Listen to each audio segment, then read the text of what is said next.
Good morning to all of you students.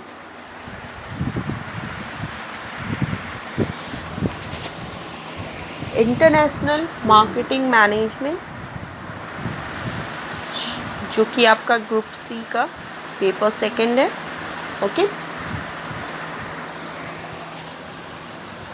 Last class में जो हम लोगों ने इसमें टॉपिक डिस्कस किया था वो था आपका ट्रेड फेयर्स एंड एग्जीबिशंस, जो कि आपका फर्स्ट यूनिट का लास्ट टॉपिक था.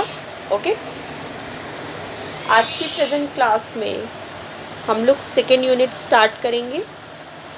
फर्स्ट यूनिट आपका लास्ट क्लास में कंप्लीट हो चुका है.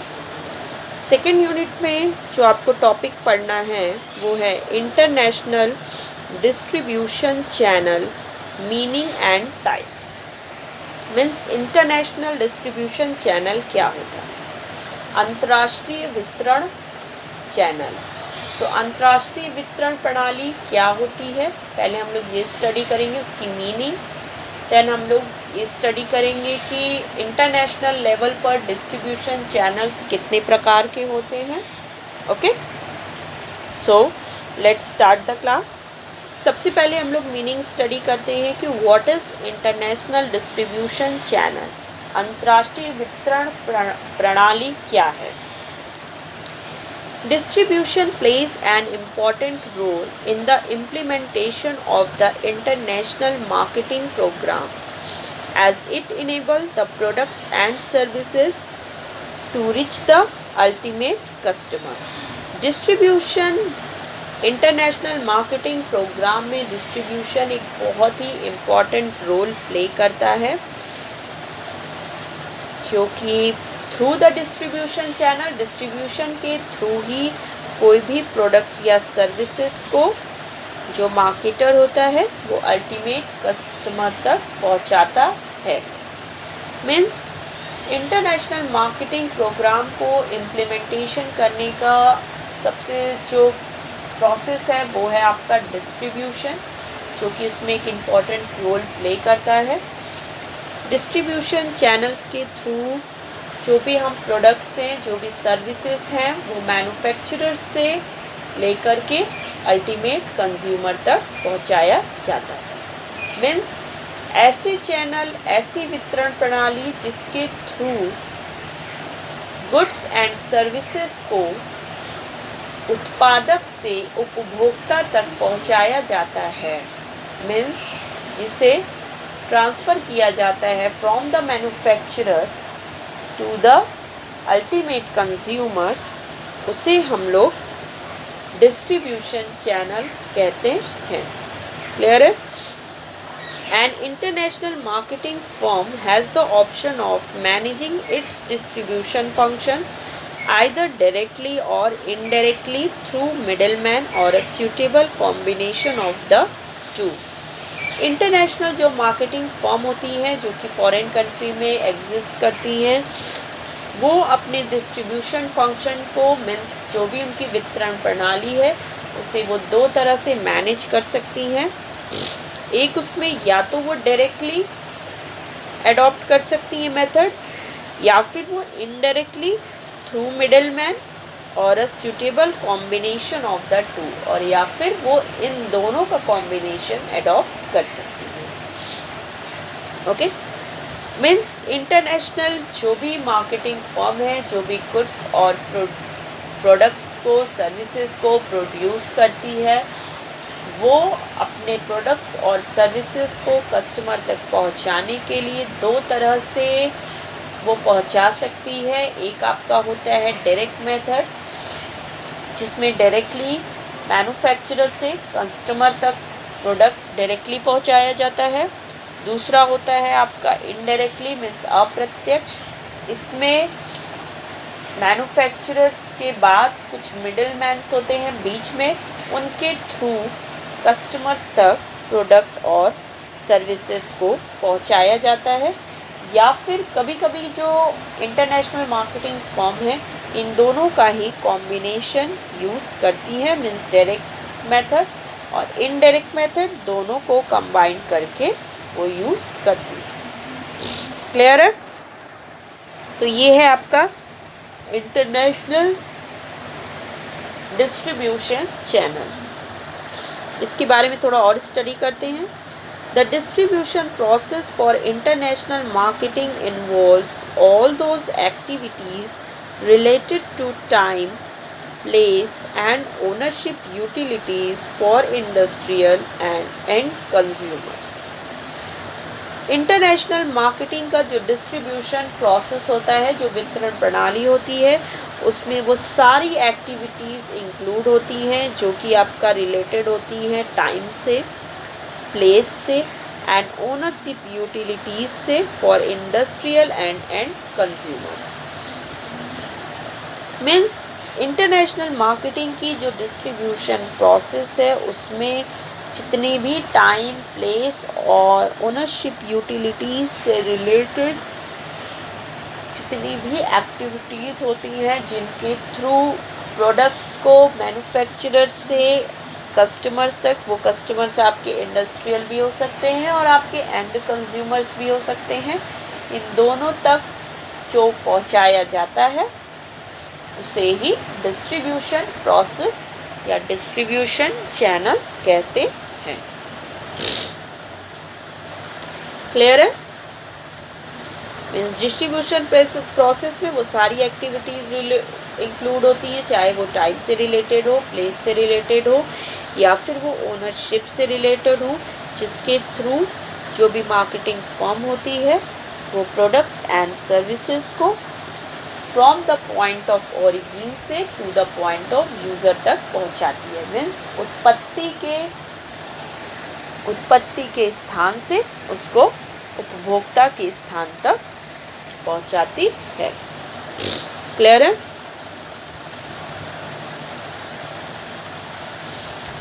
The selection, operation and motivation of effective channels of distribution often turn out to be important factor in firms' differential advantage in international markets। ये जो distribution channels होते हैं, इनकी सेलेक्शन, ऑपरेशन एंड मोटिवेशंस बहुत ही एक इम्पॉर्टेंट फैक्टर्स है किसी भी फर्म के लिए एक इंटरनेशनल मार्केट में। मीन्स इंटरनेशनल मार्केट में किसी भी फर्म के लिए ये बहुत ही उसे एडवांटेज देती है अगर उसका जो चैनल ऑफ डिस्ट्रीब्यूशन है वो बहुत ही इफ़ेक्टिव हो, उसका सेलेक्शन इफ़ेक्टिव हो, उसकी ऑपरेशन इफ़ेक्टिव हो एंड मोटिवेशन इफ़ेक्टिव हो। मीन्स जिस भी चैनल्स के थ्रू मार्केटिंग फर्म अपने गुड्स एंड प्रोड्यूस को कस्टमर्स तक रीच करती हैं, वो चैनल अगर बहुत ही इफ़ेक्टिव होता है तो इससे इंटरनेशनल मार्केट में फर्म्स को बहुत ही बेनिफिट मिलता है। ओके, क्लियर है? The diverse cultural differences play an important role in formulation of distribution strategies for any exporter entering foreign markets। किसी भी एक्सपोर्टर्स के लिए जो कि फॉरेन मार्केट्स में एंटर करते हैं, ओके, कोई भी एक्सपोर्टर जो कि फॉरेन मार्केट्स में फॉरेन ट्रेड मीन्स अपनी गुड्स एंड प्रोडक्ट्स को अनदर कंट्री में एक्सपोर्ट करना चाहते हैं, उनकी जब भी वो डिस्ट्रीब्यूशन स्ट्रैटेजीज़ को फॉर्मुलेट करते हैं, मीन्स जब भी वो डिस्ट्रीब्यूशन स्ट्रैटेजीज़ को बनाते हैं तो उस स्ट्रैटेजीज़ में जो डाइवर्स कल्चरल डिफरेंसेस है वो बहुत ही इम्पॉर्टेंट रोल प्ले करता है। क्योंकि आप देखते होते डिफरेंट कंट्री के डिफरेंट कल्चर्स होते हैं, हर कंट्री के अपने अपने अलग कल्चर है, अपने ट्रेडिशंस हैं, कस्टम्स हैं। तो ये जो कल्चरल डिफरेंसेस होता है ये एक बहुत ही इम्पॉर्टेंट रोल प्ले करता है किसी भी डिस्ट्रीब्यूशन स्ट्रैटेजीज़ को बनाने में। मीन्स कोई भी एक्सपोर्टर जो कि फॉरेन मार्केट्स में ट्रेडिंग करना चाहती है, वो जब भी अपनी डिस्ट्रीब्यूशन स्ट्रैटेजीज़ को बनाती है तो उसे डिफरेंट कंट्रीज़ के डाइवर्स जो भी कल्चर्स हैं उन्हें वो ध्यान में रखना होता है। क्लियर है? International marketing distribution is similar to that in domestic marketing. International जो मार्केटिंग डिस्ट्रीब्यूशन चैनल है वो डोमेस्टिक मार्केटिंग चैनल की ही तरह होता है, सिमिलर होता है। मेन डिफरेंस दोनों में क्या होता है? Main difference is in environmental effects. दोनों में, डोमेस्टिक मार्केटिंग चैनल में और इंटरनेशनल मार्केटिंग डिस्ट्रीब्यूशन में, दोनों में जो डिफरेंस होता है सिर्फ वो एनवायरमेंटल इफेक्ट्स का ही होता है। बाकी सारी चीज़ें जो रहती हैं वो आपकी सेम रहती हैं। क्लियर है? The exporter therefore needs to understand how environmental factors affect the distribution policy. इसीलिए जो एक्सपोर्टर है उसे जब भी वो डिस्ट्रीब्यूशन पॉलिसीज या डिस्ट्रीब्यूशन स्ट्रेटजीज़ को बनाता है तो उस टाइम पर उसे वो सभी इन्वायरमेंटल फैक्टर्स, चाहे वो इंटरनल हो या चाहे वो एक्सटर्नल हो, उन सभी इन्वायरमेंटल फैक्टर्स को कंसीडर करना पड़ता है जो कि उसके डिस्ट्रीब्यूशन पॉलिसी को अफेक्ट करते हैं। ओके, क्लियर है? Using this knowledge, the exporter must use the most appropriate channels on a country-to-country basis. Environmental factors को consider करके कोई भी exporter easily बहुत ही appropriate channel select कर सकता है, means country-to-country basis पे, means environmental factors को consider करके exporter जो है वो easily डिफरेंट कंट्रीज़ के लिए डिफरेंट एप्रोप्रिएट डिस्ट्रीब्यूशन चैनल्स को सेलेक्ट कर सकता है। ओके, क्लियर है? अब आ जाते हैं डेफिनेशंस। कुछ डिस्ट्रीब्यूशन चैनल की डेफिनेशन है। 2 डेफिनेशन मैंने इसमें आपको नोट किए हैं। तो अब स्टार्ट करते हैं। परिभाषा, अंतर्राष्ट्रीय वितरण प्रणाली के 2 परिभाषा हैं। तो सबसे फर्स्ट है इसमें according to the Philip Kotler. Philip Kotler के अकॉर्डिंग क्या होती है distribution channel? Every producer seeks to link together the set of marketing intermediaries that best fulfil the firm's objective. जितने भी प्रोड्यूसर हैं मार्केट में, चाहे वो डोमेस्टिक मार्केट में हो चाहे इंटरनेशनल मार्केट में, जितने भी प्रोड्यूसर हैं उन सभी को किसी न किसी मार्केटिंग इंटरमीडियरी से लिंक होना पड़ता है अपने फर्म्स के ऑब्जेक्टिव्स को फुलफिल करने के लिए। This set of marketing intermediaries is called the marketing channel. और ये जो मार्केटिंग इंटरमीडियरीज होते हैं इन्हें ही मार्केटिंग चैनल कहते हैं। मीन्स फिलिप कॉटलर के अनुसार ये है कि जितने भी प्रोड्यूसर हैं, जितने भी उत्पादक हैं, उन सबको अपने आप को एक सेट ऑफ मार्केटिंग इंटरमीडियरीज से कनेक्ट करना पड़ता है, उनसे लिंक होना पड़ता है जो कि फर्म्स की ऑब्जेक्टिव्स को फुलफ़िल करने में उनकी हेल्प करते हैं। और इन्हीं जो मार्केटिंग इंटरमीडियरीज हैं इन्हें ही हम लोग मार्केटिंग चैनल कहते हैं।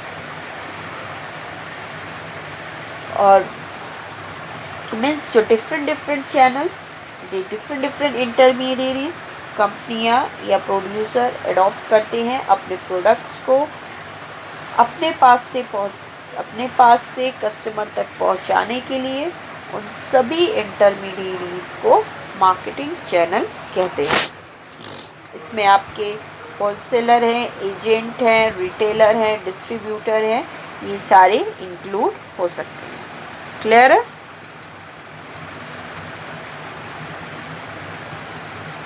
नेक्स्ट आ जाइए। नेक्स्ट जो डेफिनेशन है वो है आपकी according to Richard Buskirk. According to Richard Buskirk, तो रिचार्ड के अकॉर्डिंग क्या है डिस्ट्रीब्यूशन चैनल? इनके अकॉर्डिंग डिस्ट्रीब्यूशन चैनल क्या है? स्टार्ट करते हैं। According to Richard Buskill, distribution channels are the systems of economic institution through which a producer of goods delivers them into the hands of their users. Richard के अनुसार distribution channel क्या है? Distribution channel are the systems of economic institutions में distribution जो channel है वो एक economic institutions का, आर्थिक संस्थाओं का एक सिस्टम है जिसके through which a producer of goods delivers them into the hands of their users.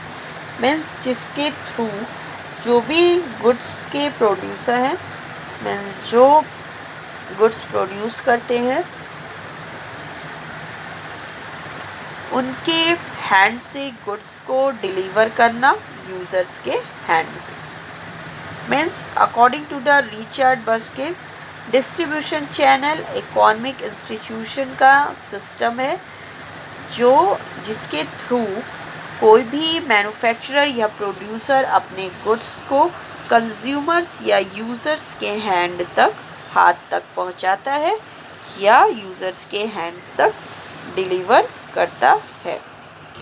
Means distribution channels के थ्रू जो भी प्रोड्यूसर्स हैं, जो भी मैन्युफैक्चरर हैं, जो गुड्स प्रोड्यूस करते हैं, वो अपने गुड्स को, अपने सर्विसेज को ईज़िली जो भी डिस्ट्रीब्यूशन चैनल है जो उन्होंने सेलेक्ट किया है उसके अकॉर्डिंगली वो अपने प्रोडक्ट्स एंड सर्विसेज को यूज़र्स के हैंड तक पहुंचा सकते हैं। क्लियर है? तो ये था आपका definition of international distribution channel. Okay, so start करते हैं। 2 टाइप्स ऑफ आपके डिस्ट्रीब्यूशन चैनल होते हैं, जिसमें सबसे फर्स्ट है आपका डायरेक्ट डिस्ट्रीब्यूशन, जिसे कि हिंदी में प्रत्यक्ष वितरण कहते हैं। डायरेक्ट डिस्ट्रीब्यूशन हिंदी में प्रत्यक्ष वितरण। और सेकंड आपका आता है इनडायरेक्ट सिस्टम, हिंदी में अप्रत्यक्ष वितरण, हिंदी में अप्रत्यक्ष वितरण। ओके, तो सबसे पहले फर्स्ट टाइप स्टार्ट करते हैं। डिस्ट्रीब्यूशन चैनल इंटरनेशनल मार्केटिंग में 2 प्रकार के होते हैं, ध्यान दीजिएगा। एक आपका होता है डायरेक्ट डिस्ट्रीब्यूशन मीन्स प्रत्यक्ष वितरण, और दूसरा होता है इनडायरेक्ट डिस्ट्रीब्यूशन मीन्स अप्रत्यक्ष वितरण। Okay, so let's start first type. पहले फर्स्ट टाइप स्टार्ट करते हैं। डायरेक्ट डिस्ट्रीब्यूशन क्या है? The options available to international marketer in organizing direct distribution includes sending representatives abroad from the headquarters, setting up of local sales or branch office in the foreign country or for a region, establishing a subsidiary abroad, entering into a joint venture or franchising agreement. Okay, direct distribution क्या है? International marketing में direct distribution के अंदर different तरह से जो exporters हैं वो इंटरनेशनल मार्केट में, फॉरेन मार्केट में अपने प्रोडक्ट्स एंड सर्विसेज को डिफरेंट ऑप्शंस के थ्रू डिलीवर कर सकते हैं। उसमें कौन कौन से ऑप्शन हो सकते हैं? उसमें है आपका sending representatives abroad from the headquarters, headquarters से जो भी रिप्रेजेंटेटिव्स हैं उनको अब्रॉड भेजा जा सकता है डिस्ट्रीब्यूशन के लिए। Setting up of local sales और branch office in the foreign country for a region, उसके अलावा लोकल सेल्स और ब्रांच ऑफिस को इस्टेब्लिश किया जाता है इन द फॉरेन कंट्री में फॉर अ रीजन, उस पर्टिकुलर जिस भी रीजन का वो रिप्रेजेंटेटिव कर रहा है उनके लिए। इस्टेब्लिशिंग अ सब्सिडरी अब्रॉड, या फिर कोई सब्सिडरी कंपनी अब्रॉड में इस्टेब्लिश कर दी जाती है जिसके थ्रू प्रोडक्ट की सप्लाई की जाती है, या फिर entering into a joint venture, या तो फिर जॉइंट वेंचर जो कि आप जानते होगे, आप पढ़ चुके होगे। तो अगर वो जॉइंट वेंचर में एंटर करना चाहते हैं तो इस तरह के एग्रीमेंट में साइन किया जा सकता है, या और फ्रेंचाइजिंग एग्रीमेंट, या तो फिर फ्रेंचाइजी जो एग्रीमेंट है उसके थ्रू भी कोई भी एक्सपोर्टर फॉरेन मार्केट में अपने प्रोडक्ट्स एंड सर्विसेज की डिस्ट्रीब्यूशन कर सकता है। मीन्स उन्हें वहाँ पर वो रिप्रेजेंट कर सकता है। क्लियर है? दिस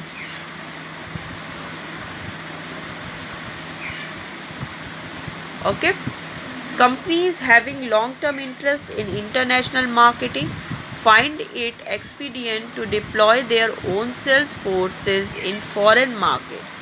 कंपनीज जिनका लॉन्ग टर्म इंटरेस्ट होता है इंटरनेशनल मार्केटिंग में, मीन्स ऐसी कंपनियां जो इंटरनेशनल मार्केटिंग में लंबे समय के लिए बिजनेस करना चाहती हैं, उनके लिए ये बहुत ही अच्छा और सही चीज़ है कि वो फॉरेन मार्केट्स में डायरेक्ट सेल्स फोर्स को अपॉइंट करते हैं, जिसके थ्रू कंपनियां उस सेल्स फोर्सेस के थ्रू फॉरेन मार्केट में ईज़िली अपने गुड्स एंड प्रोडक्ट्स को डिस्ट्रीब्यूट कर सकती हैं, उन्हें सप्लाई कर सकती हैं, जिससे कि उनके सेल्स में इंक्रीमेंट हो।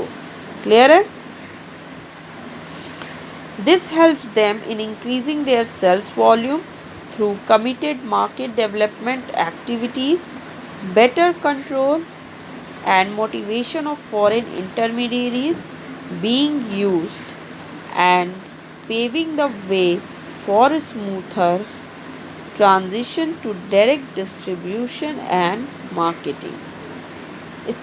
ये जो कंपनियां जो इंटरनेशनल मार्केट में फॉरेन मार्केट में सेल्स फोर्सेस को अपॉइंट करती हैं, इन सेल्स फोर्स के थ्रू मैंने बताया हेल्प होता है कंपनी को उनके सेल्स को इंक्रीज़ होने में through committed market development activities. जितनी भी मार्केट में जो डेवलपमेंट एक्टिविटीज़ हैं उसके थ्रू कंपनियां अपने सेल्स वॉल्यूम को इंक्रीज़ कर लेती हैं। Better control and motivation of foreign intermediaries, इसके अलावा फॉरेन जितने भी इंटरमीडियरीज़ हैं उनको बेटर कंट्रोल, अच्छे से कंट्रोल करना, एंड देन उनको मोटिवेट करना अपने प्रोडक्ट्स को ज़्यादा से ज़्यादा सेल करने के लिए। Being used and paving the way for smoother transition to direct distribution and marketing.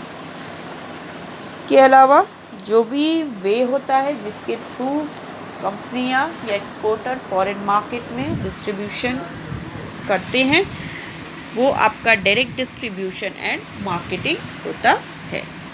Clear है?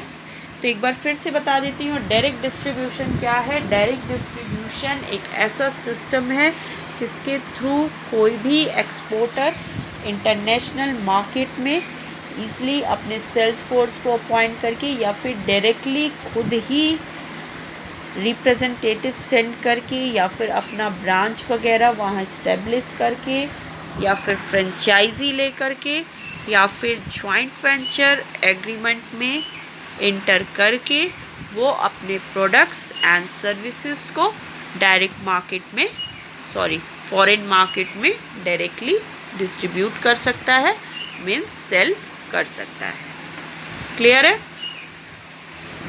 इसमें आपके डायरेक्ट डिस्ट्रीब्यूशन में कोई इंटरमीडियरीज नहीं होते हैं, यहाँ पर इंटरमीडियरीज का रोल 0 होता है। क्लियर है? नेक्स्ट आ जाइए।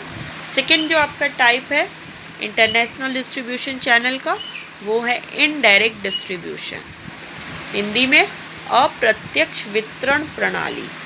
हिंदी में अप्रत्यक्ष वितरण प्रणाली और डायरेक्ट डिस्ट्रीब्यूशन प्रत्यक्ष वितरण प्रणाली। क्लियर है? स्टार्ट करते हैं। अब इनडायरेक्ट डिस्ट्रीब्यूशन चैनल क्या है? Indirect channels are further classified based on whether the international marketer makes use of domestic intermediaries, okay, indirect distribution क्या है? इनडायरेक्ट डिस्ट्रीब्यूशन को अगेन क्लासिफाइड किया गया है कि जो इंटरनेशनल मार्केटर है वो डोमेस्टिक इंटरमीडियरीज को यूज़ करता है या फिर फॉरेन इंटरमीडियरीज को। An international marketer therefore can make use of the following types of intermediaries for distribution in foreign markets. Indirect distribution क्या होता है? इनडायरेक्ट डिस्ट्रीब्यूशन वो डिस्ट्रीब्यूशन सिस्टम है जहाँ पर कि कोई भी कंपनी फॉरेन मार्केट में डील करने के लिए किसी न किसी तरह के इंटरमीडियरीज या मिडिल मैन का हेल्प लेती है। वो चाहे आप डोमेस्टिक इंटरमीडियरीज को ले सकते हो या फिर आप फॉरेन में ही फॉरेनर ही इंटरमीडियरीज को आप अपॉइंट कर सकते हो अपना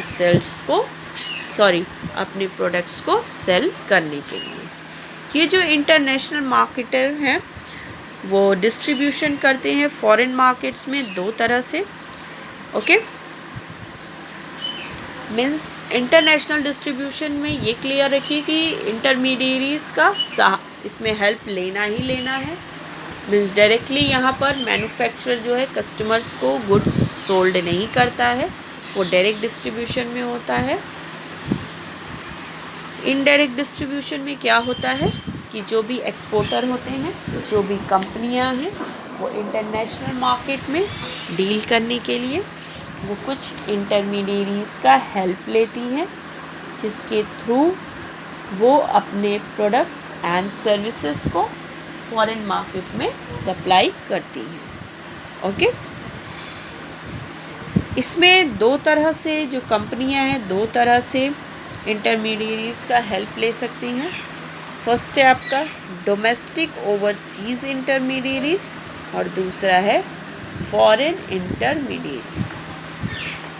स्टार्ट करते हैं। डोमेस्टिक ओवरसीज़ इंटरमीडियरीज में कौन कौन आते हैं? डोमेस्टिक ओवरसीज़ इंटरमीडियरीज में आपके आएंगे कमीशन बाइंग एजेंट्स, जो कि कमीशन पर आपके गुड्स को ख़रीद करके बेचते हैं। कंट्री कंट्रोल्ड बाइंग एजेंट्स, या कुछ ऐसे भी बाइंग एजेंट्स होते हैं जो कंट्री द्वारा कंट्रोल किए जाते हैं। Export management companies EMCs, export management company भी आपकी डोमेस्टिक ओवरसीज़ इंटरमीडियरीज है। Next export merchants, export agents, piggy banking. इसके अलावा एक्सपोर्ट मर्चेंट्स होते हैं, कुछ ऐसे व्यापारी होते हैं जो एक्सपोर्टिंग का काम करते हैं। एक्सपोर्ट एजेंट्स होते हैं। ओके, और फिर पिगी बैंकिंग भी होती है। पिगी बैंकिंग, इसके थ्रू भी कंपनी अपने गुड्स को सोल्ड करती है। इसके अलावा कुछ फॉरेन इंटरमीडियरीज है। ये तो था आपका ओवरसीज़ इंटरमीडियरीज। कुछ फॉरेन इंटरमीडियरीज भी आते हैं। इसमें इनडायरेक्ट डिस्ट्रीब्यूशन है। उसमें ये जो डोमेस्टिक ओवरसीज़ इंटरमीडियरीज, ये कंट्री में ही आप अपॉइंट कर सकते हो, अपने ही कंट्री में। और जितने भी आपके फॉरेन इंटरमीडियरीज है ये आप फॉरेन कंट्री में अपॉइंट करते हो। इसमें कौन कौन आते हैं? फर्स्ट है आपका फॉरेन सेल्स रिप्रेजेंटेटिव्स, सेकेंड है आपका फॉरेन सेल्स एजेंट,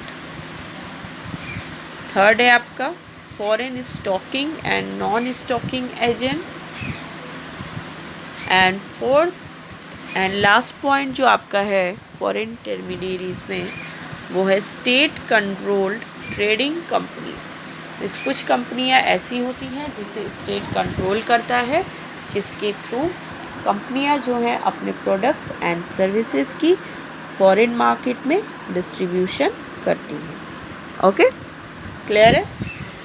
तो ये था आपकी क्लास में कि इंटरनेशनल डिस्ट्रीब्यूशन चैनल क्या होता है, कितने टाइप्स के होते हैं। ओके, नेक्स्ट क्लास में अब हम लोग इसमें डिस्कस करेंगे कि डायरेक्ट और इनडायरेक्ट चैनल के क्या क्या मेरिट्स हैं, क्या डीमेरिट्स हैं।